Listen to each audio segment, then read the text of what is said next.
Abraham, it's very nice to have the chance to speak with you like this again.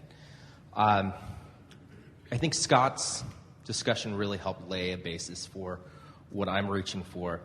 I know you've said many times that, and you even sort of alluded to it today, that willpower or effort is something that we use to try to buck that current or overcome our own resistance. To be fair, it takes some determination even to focus. In other words, there is maybe something you might call effort in looking there instead of there.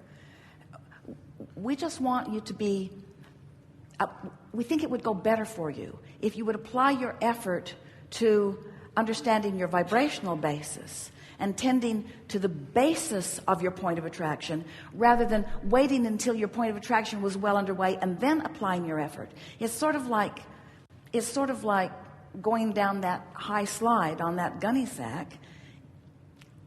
It's not a good idea to try to change directions mid-slide. Either don't go over the edge to begin with, or wait till you get to the bottom and then make a new decision. But mid-slide, the momentum factor is something worth considering. I agree, and that's very much where I'm trying to find that line and sort of marry that with grid work and... Well, let's not make it complicated. Right. In other words, this is not a difficult thing. This whole subject just says, get happy and then think about stuff. Right. And if you can't get happy, then don't think about stuff. If you're not happy, take a nap. Right. Or if you're not happy, do something to get happy. Right. And then think about stuff. Right. And I understand that. I guess what I'm asking is this, is in terms of finding a different vibrational place from a place of, hey, this is a fun vibrational place I'm going to, versus I don't like the way I feel. Well, back up there and say that, finding a different vibrational place than the vibrational place I've got. Right. Well, good luck with that. Exactly.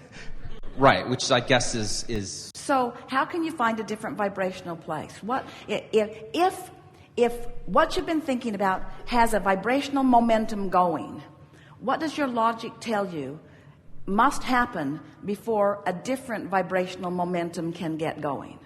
I have to stop thinking about that. So the train's going 180 miles an hour that way. What's going to happen before it goes 180 miles an hour that way? It has to stop. Preferably. It's so much better on the contents of the train. Right.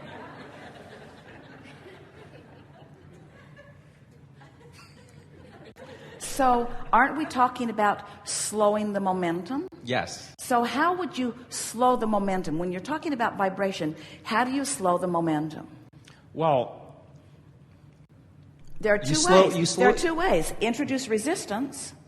Brick wall would work. Right. Or withdraw focus. Right. And one of the ways that you've talked about doing that is going general. There. In this vibrational conversation, that is the answer. Going general. Because the more general you are, the less fuel you are feeding the momentum of your train. Right. And that's something, when you introduced that idea of going general, was a big help. Yeah, good. And I guess I'm just looking for some fine-tuning in, I feel like... Fine-tuning is not general. Okay. And I think... It's just about practicing. It's just about doing it. So pick a subject and let's go general. Pick a subject that's moving really fast in the direction that you don't want it to go, and let's slow it down. I don't feel like I have that many, that I really have big subjects that are moving really fast in a direction I don't want to go. Well, pick anything then. What's this conversation about? Is this conceptual? Are you No. I guess I've already reached a place where I'm pretty consistently in light resistance, and I want to slow that down even more. So where the lighter your resistance, then the easier it is. It just gets easier and easier and easier. So, what are the general statements that you have been applying that are helping you to slow it down? This has been getting easier. I've done a good job with this. I've always been able to figure things out. All's well. Things always work out for me. Now, our favorite of that run was all is well, because the other statements, while they were fine and they were general, they were pointed toward your activity or your behavior. Mm-hmm. In other words, I. And so as you go even more general, making the conversation about the laws as you know them to be, right. Making the conversation about the concept of going general, making the conversation about the philosophy of all of this. I so appreciate what I know about law of attraction. And I really like this conversation about specifics moving faster and general moving slower. And I really like the idea of slowing down something that's moving in a direction I don't really want it to go. I like the idea of it slowing down. And I like the feeling of it beginning to move in the other direction. It's really fun to watch things shift. I'm so glad that I get to be here and focus. I so love what I'm knowing. I'm so eager to see it begin to be expressed. Now, we went general and really specific, but we went specific on a general topic, and doesn't that feel good? Yes. One more question. I know you've mentioned before how when you focus for 17 seconds, that law of attraction responds. Where did that 17 seconds, why 17, not 16, or just out of curiosity? Well, there was a time when it was more like 47. It's getting faster and faster as more and more focus. As the energy moves faster, here's a good way to say this. As the energy moves faster, the power of it is more. And the more powerful the momentum, the less the belief matters. In other words, it's sort of like, in a sort of awkward way, the faster the train's going, the less significant the rock wall is to it. Because if it's going fast enough, it will just blow right through the rock wall. So if you have powerful desire, and your belief is not quite in sync with it, the desire has more momentum. So when you're focused in the direction of your desire, wonderful things happen. But if you get crossways of them, then you have a sort of rough experience. You see what we're getting at? So the ideal situation is to not get too much spread between what you're asking for, what you want, and what you're believing. That really is the most comfortable ride. Deliberately bringing yourself into alignment with your desires. So now ask your question again, because we laid Sure. such a basis that the specifics of it got lost in the process. Sure. I guess it is how to get to be 17 seconds. Why is it 17 versus 16 or 18 or 20 or... It's becoming shorter and shorter and shorter as the energy of the planet is moving faster and faster and faster, and more consciousness is coming into alignment with the desire. So it's essentially an indicator of how quickly the energy is moving of consciousness right now. And here's a question we'd like to throw out to you just for fun. Will there ever be a point that there will be no time between the idea and the manifestation or the filling in of the grid? And if there were to be such a time, yes there will, if there were to be such a time, will everyone find it at the same time? No. But if there were to be such a time, what would be the result of that? Instant manifestation. Well, when you got instant manifestation going on, you want to be focused upon what you want. Right. Absolutely. So, bless that 17 seconds. Absolutely. I'm a big fan. Thank you, Abraham.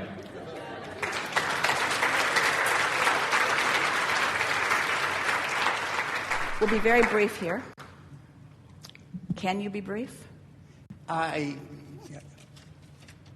can try.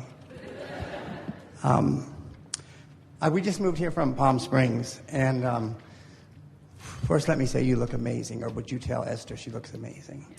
We just She moved would here. say the same of you. Thank you so much. We just moved here from Palm Springs, so I have to give them a little shout out to the people watching. There's Sherry and Larry and James and et cetera. So thank you. And they would like to invite you to come to Palm Springs. Tomorrow? Tomorrow? Well, sure. Anytime you're welcome. I had a little story. The first time I ever went to a seminar, I told you a story about diabetes. And you said there was never another person that I wanted to make that statement to. So I've been very careful not to. And I was focused on health. And this book I read 20 years ago, Fit for Life, is a way of eating food. And my purpose was to lose some weight, which I did. But in the process of that, the diabetes is pretty much gone, okay? And I'm experiencing that health. But there was no thunderous thing, no tablets, no angels coming down. It was very... Next logical step. And so how do we sometimes recognize those answers that are coming or the solutions that are coming that aren't so obvious? Well, this is the thing about beginning to have more of a dialogue about the integration of non-physical. It's one of the things that Esther is more keenly aware of than ever before in all of her experience with Abraham, is that when you begin consciously interacting with non-physical energy, it's a more subtle awareness and vibration than most humans are comfortable about. And Esther didn't realize how over all of those months of meditation and then subsequently years of meditation and all of those years of interacting with Abraham, she did not realize how subtly she had trained her vibration for the reception and therefore the interaction of that which is Abraham, until she began seeking interaction with Jerry, who she had a much less subtle personal experience with. In other words, when someone's in the room, when you are translating someone through the vibration of your vision, that's not subtle.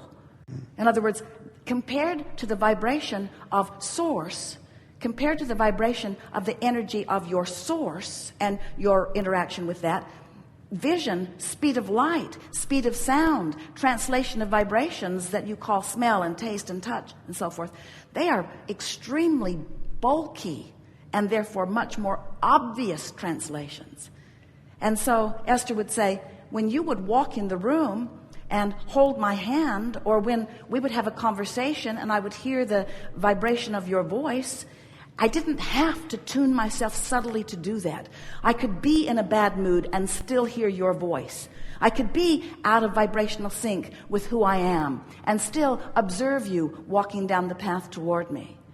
But now, for me to participate with this non-physical energy that she is defining as Jerry, she has to be in vibrational sync with that energy. You must learn to translate this in the subtleness, this energy. But we have to say to you, it's like anything that you have learned to be a master about. In other words, when you get really good, think about those people that you know, maybe you, who doesn't drink any old wine. You specifically choose, and you specifically savor, and you specifically focus, and you specifically have an experience. In other words, it's like becoming a connoisseur of energies through practice. And what you discover is the better you get at translating vibration, the greater the reward is as you have your experience, you see. And there will be a time that you will not miss the bulkiness of it. You will appreciate the necessity to tune subtly, because all of the power is in the subtle. It's the energy that creates worlds. Good time for a segment of refreshment. Okay.